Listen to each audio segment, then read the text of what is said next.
And that's what we're trying to draw.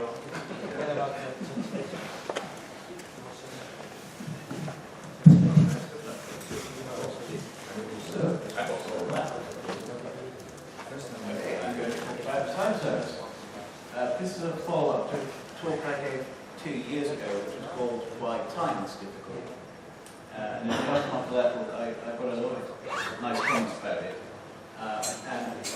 But one of the comments I got in review of my early talk was a complaint that I hadn't covered anything practical, such as time zones.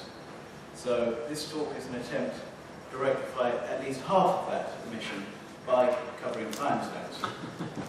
So, as with the earlier talk, I'm going to start with a history lesson to understand time zones and why they're difficult. You have to understand how we've got here.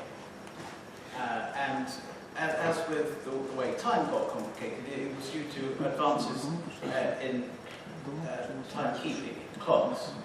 So, the way time itself got complicated was we found an oscillator that was more stable than the rotating Earth.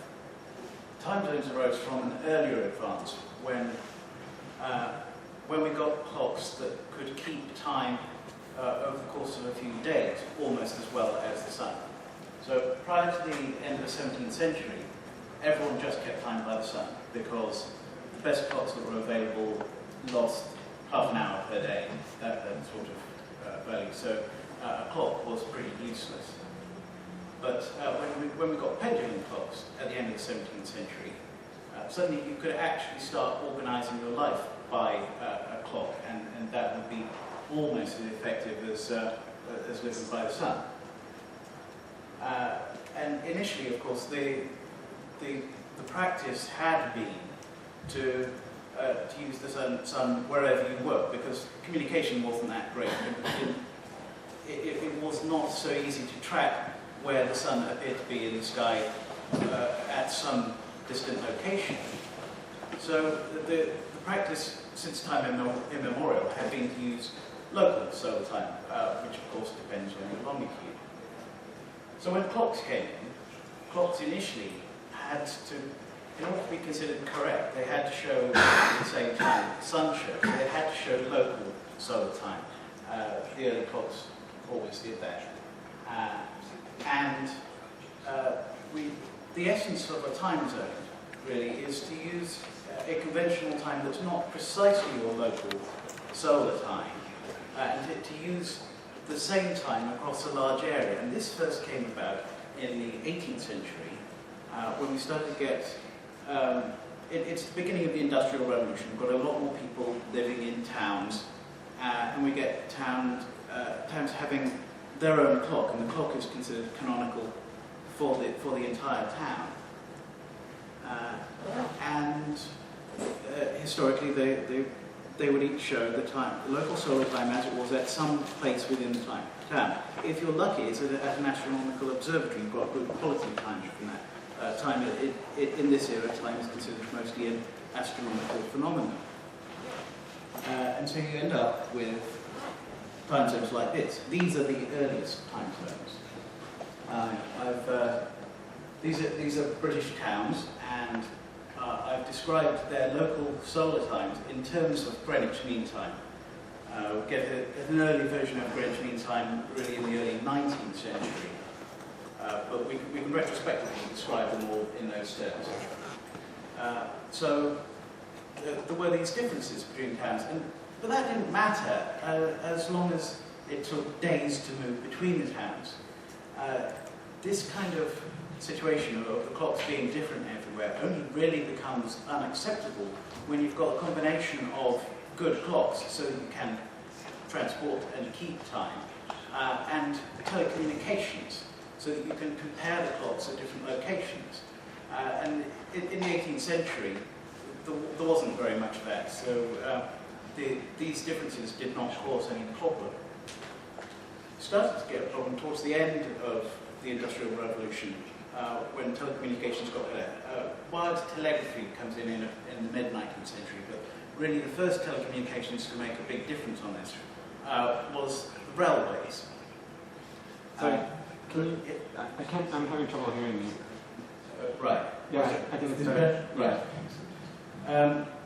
So, railways meant that you could travel between cities in a matter of minutes or hours, and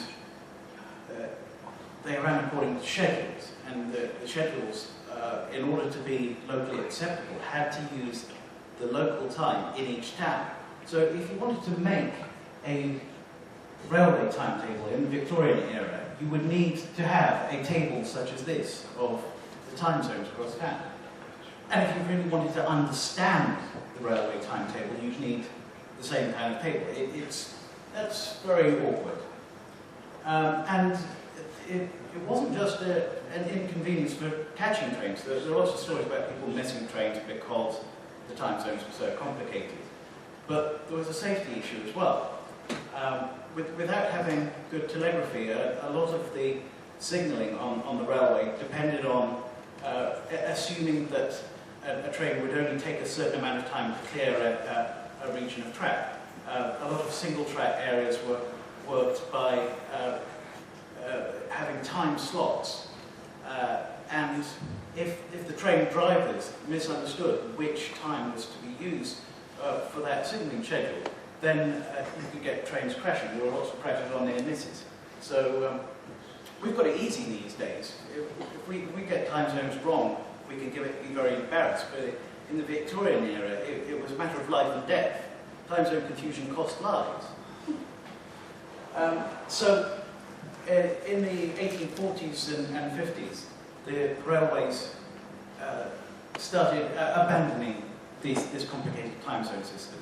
And they started to use the time at the Royal Greenwich Observatory, that is Greenwich Mean Time. They used this across the entire network. Initially, of course, this was an inconvenience because it meant that the railway time, as it was popularly called, didn't match the time at each town. The clock in a railway station would not match the clock in the town square. But it caught on because it was convenient to have the same time across the whole country, and pretty soon people were popularly using railway time, even though that wasn't officially the time where they were. There was a big social change around the same time. This is when punctuality starts to be demanded. People worked at much more precise times. And that was all done on Greenwich Mean Time. It's not just Britain. This presentation is going to be a bit British-centric, but around the same time, the same thing was happening in the colonies. Is an equivalent table for India. This is all relative to Madras Mean Time. Madras, the railways in India eventually settled on using Madras Mean Time. For much the same reasons, and chose Madras because that's approximately in the middle. It's halfway between the major population centres of Calcutta and Bombay. Some of these names are out of date, of course. These are the names that were used in the 19th century. Several of these cities are now known by different names. Okay, so by about 1855, everyone in practice in Britain is using Greenwich Mean Time. But that wasn't the legal time. Legally, the local sub-mean time is still in effect, and that means that law courts operate, their opening hours are according to local solar time. If you have a contract, if you haven't said otherwise, then time your insurance expires according to local mean time and so on. And the law lagged behind actual practice for decades. It wasn't until 1880 that finally Greenwich Mean Time became the legal time of Britain in its entirety. And by that time, Britain wasn't even the first to use some something based on Greenwich Mean Time and its legal time. New Zealand had by then already adopted the first time zone that looks like our modern time zones. They adopted a time of Greenwich Mean Time plus 11.5 hours. But this was now an idea whose time had come. So in 1884, there was the International Meridian Conference, which was set up to decide on a prime meridian internationally. Communication made it would be convenient that we have both a time that is a time reference that is common throughout the world and a longitude reference. Very important for navigation. The two are inextricably linked, because the way to find your longitude in this era was that you would carry a clock on your ship that keeps the time of your home longitude, whatever prime meridian you're using, and then you measure local solar time just by watching the sun, and the difference between the two in time tells you how far your longitude is from the longitude of your prime meridian. But different nations use different prime meridians. French had a meridian in Paris. The British Admiralty used the longitude of the Greenwich Observatory, and there was a Washington meridian as well, and others. So the International Meridian Conference decided on using the Greenwich meridian as the international prime meridian.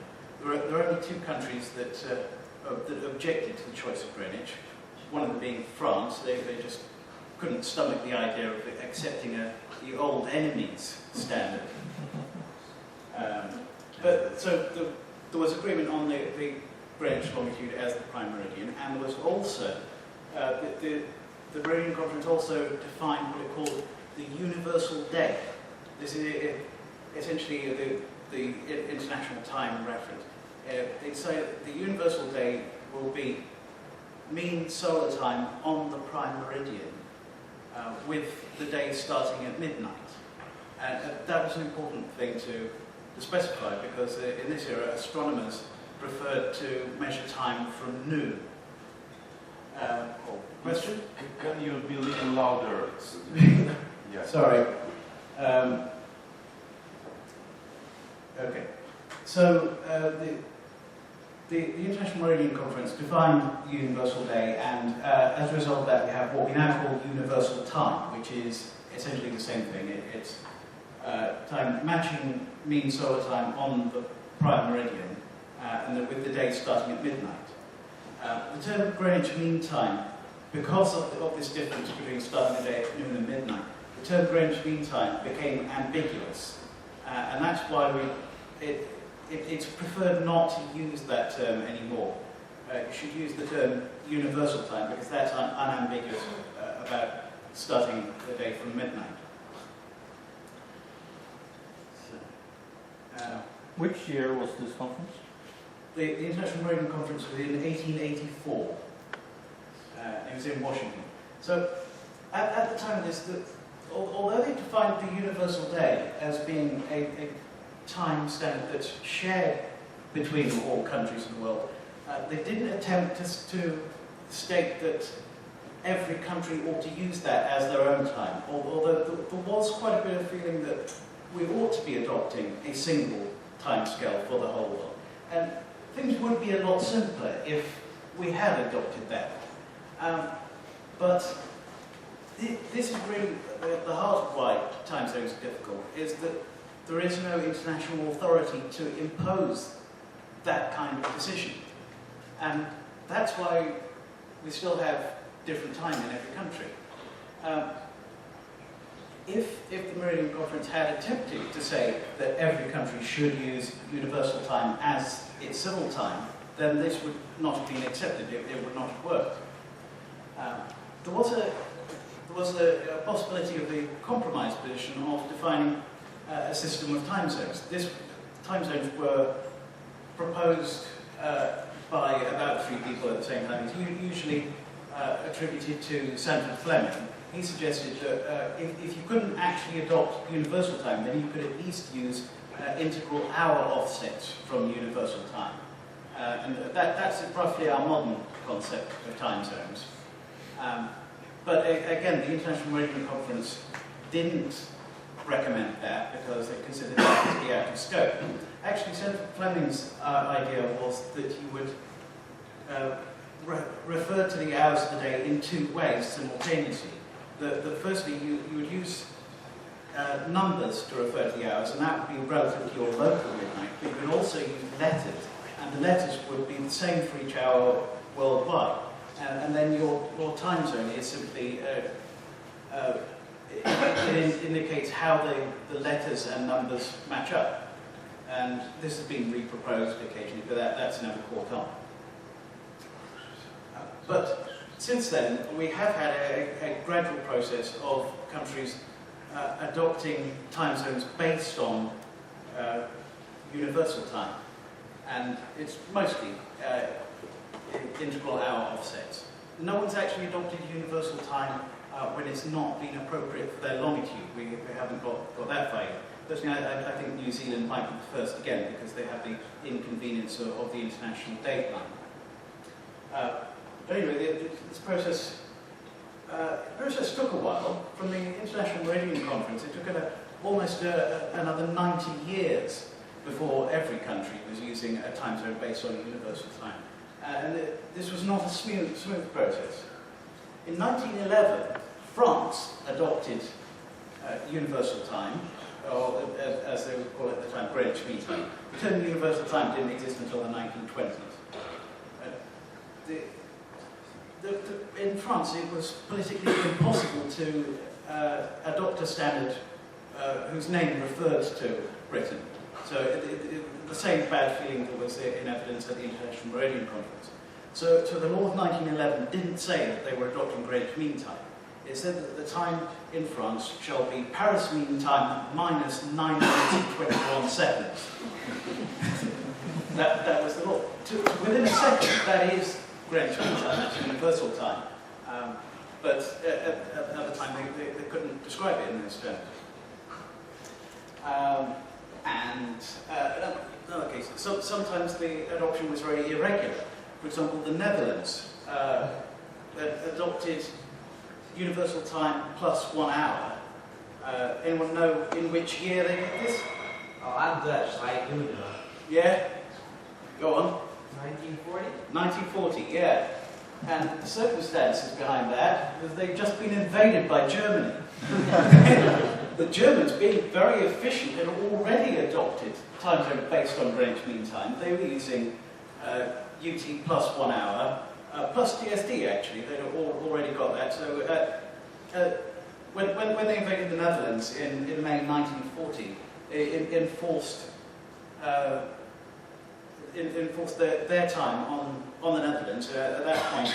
So that being universal time plus 1 hour plus DST, at that point in the year, that was actually universal time plus 2 hours. And when the war ended, there was no rollback to using Amsterdam Mean Time.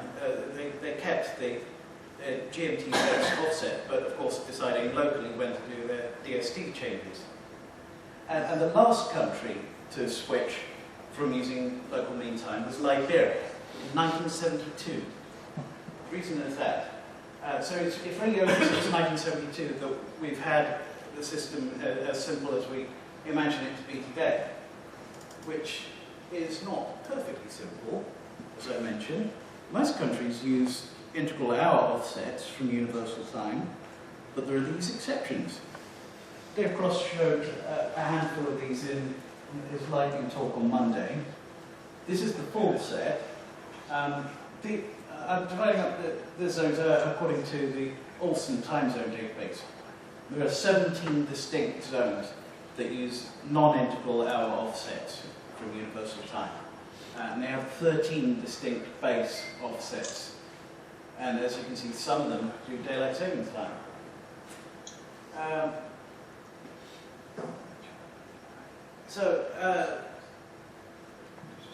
There's an interesting case here came up recently. A recent entry onto this list was America/Caracas, that's Venezuela. Up until 2007, it was on Universal Time -4 hours. Venezuela is run by a very interesting means of government. At the time, it was ruled by Hugo Chavez, a very colourful character. And he decided that being on an integral hour offset from Greenwich Mean Time was a case of US imperialism. And furthermore, that the way he was going to get rid of this imperialism, throw off the shackles, was to move on to a half-hour offset from Greenwich Mean Time. So he went on TV and said, my fellow Venezuelans, in 2 weeks' time, turn your clocks forward half an hour. But you'll notice this shows -4.5 hours, not -4 hours. He had actually decided and decreed that they were going to switch to -4.5 hours. And he got the instruction wrong. It's a history rule that everyone, however knowledgeable in dealing with time zones, sometimes gets these the wrong way round. But there was a big uproar. A lot of shopkeepers, all sorts of businesses said, we can't possibly switch on such short notice. And so with a week to go, he said, oh, all right then, we're not doing it now. Of course, the Olsen database had already had a new release with the new offset, so they had to rush out another change. And he said, no, we're going to do it in a few months instead. And well, that would be slightly, with a few months' notice we can cope. But he didn't say exactly when it was going to be. And then 3 months later he said, all right, next week we'll change it. and so they changed it. So this also illustrates how time zones are fundamentally difficult. This is much more difficult to deal with than things like UTC. Leap seconds are inconvenient because they're only announced with 6 months' notice. But they're announced by a single authority, the International Interpretation Service. They're managed in a competent manner by people who specialise in time. But time zones, time zone offsets are not defined that way at all. They're defined from the bottom up. Every jurisdiction decides for itself how its clocks are going to be set. And we've got these names for what we call time zones, but a time zone isn't really a thing. We happen to have one time zone that covers Venezuela and nothing else, but there's no fundamental reason why the whole of Venezuela should have their clocks set the same. Chavez could equally well split the country into 3 parts and said that the clocks are going to be set differently in each region of the country, and then we'd have 3 time zones instead of 1. The concept of time zone that we have in the database is descriptive, not prescriptive. It's describing an area where clocks happen to agree.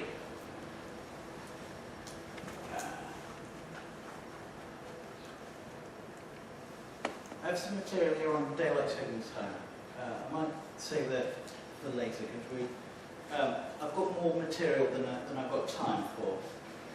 I'll try to give a little bit of useful advice here. So when you need to deal with time zones when you're dealing with end users, because they need time to be described in their own time zone. Internally, you don't need to do that. If you're trying to record when something has happened, don't use a time zone. Use universal time. But when you need to describe that record to a user, you need to know what the user's time zone is, and you need to convert it into that time zone for description purposes. But there's a difference when you're dealing with future events. Sometimes future events are scheduled according to a particular time zone.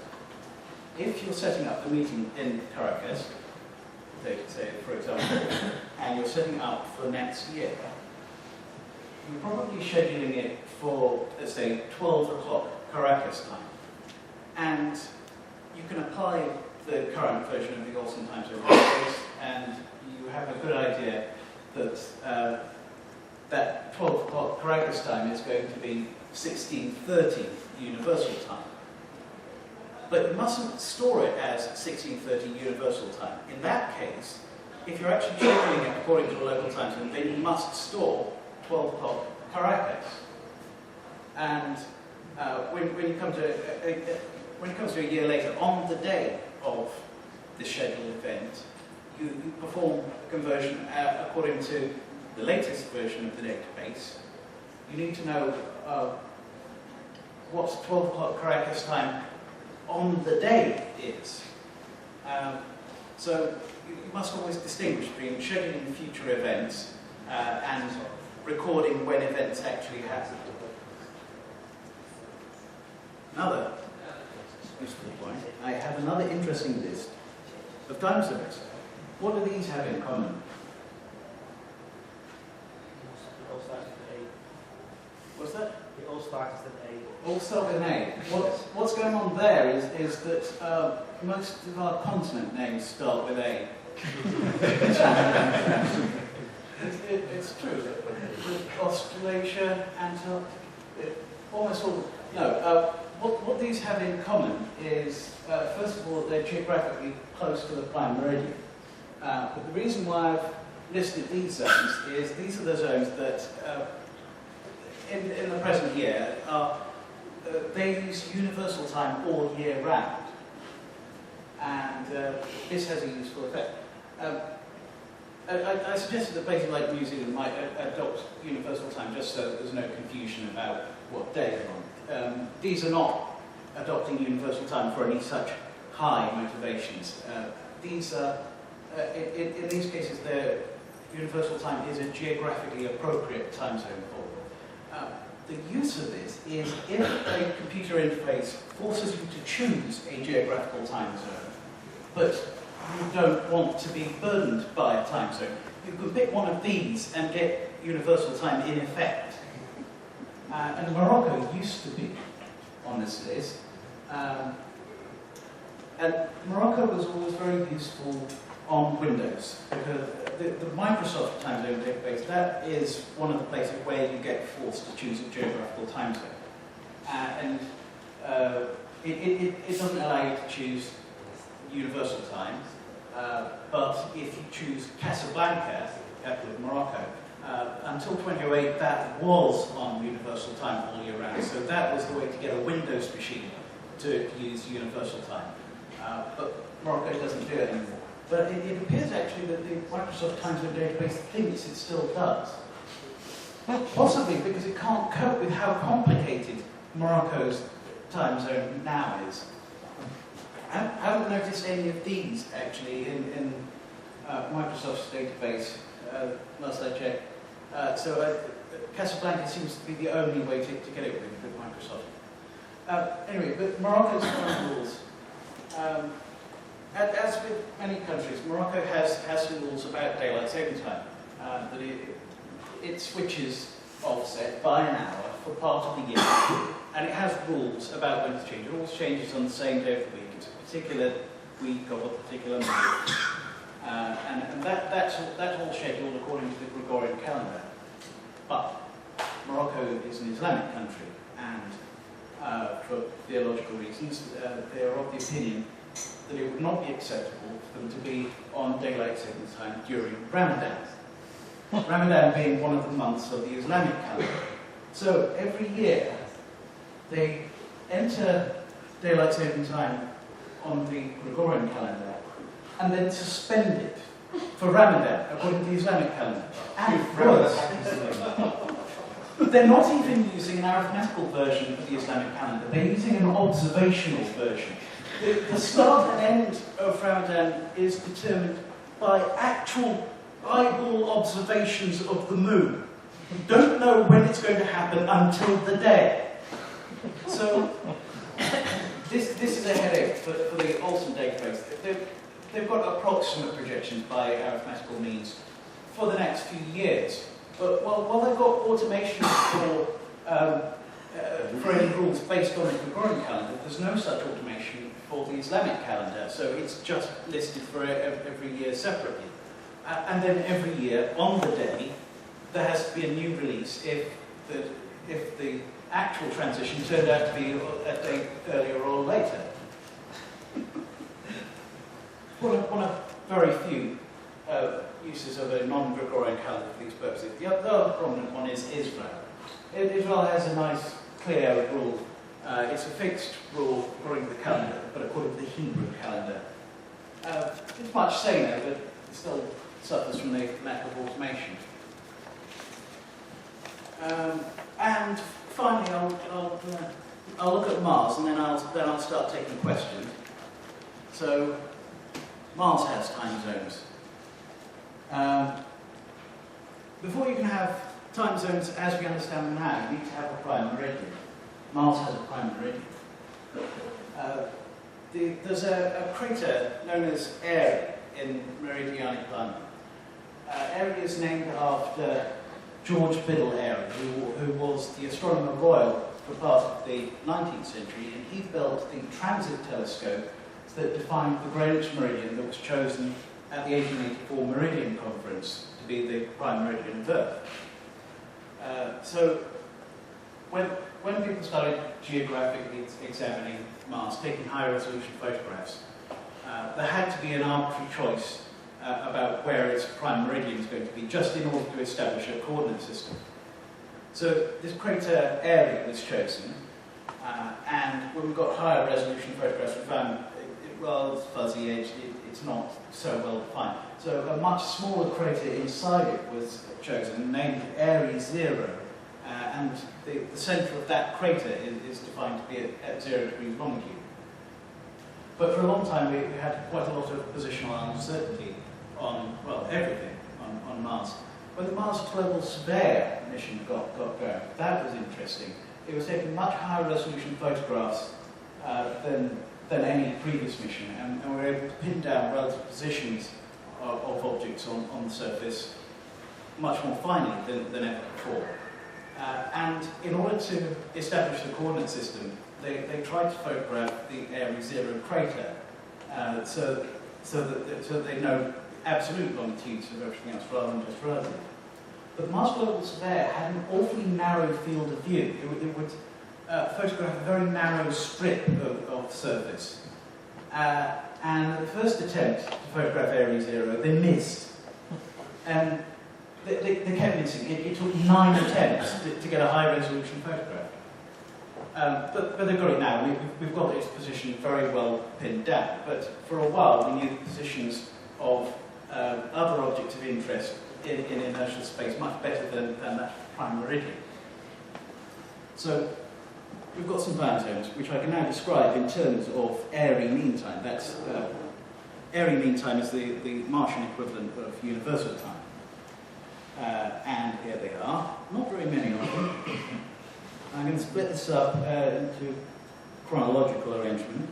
So Pathfinder was the first Mars rover mission. Didn't go very far. It was only travelling a few meters. It used Airy apparent time minus that, which was that's really apparent solar time at its actual landing place. Apparent solar time describes where the sun actually is in the sky from time to time. That differs from mean time because of non-uniformities of the orbit. Apparent solar time is very important if you're solar powered, as most of these rovers were. So they were using apparent solar time at actual landing place. That's not really a time zone. The essence of a time zone is to use a time that's not your local solar time. Spirit and Opportunity did use time zones. Now, they're not round number offsets from Airy mean time because at the time of those missions, the positional uncertainty of Airy 0 meant we didn't know Airy mean time any finer than about 20 seconds uncertainty.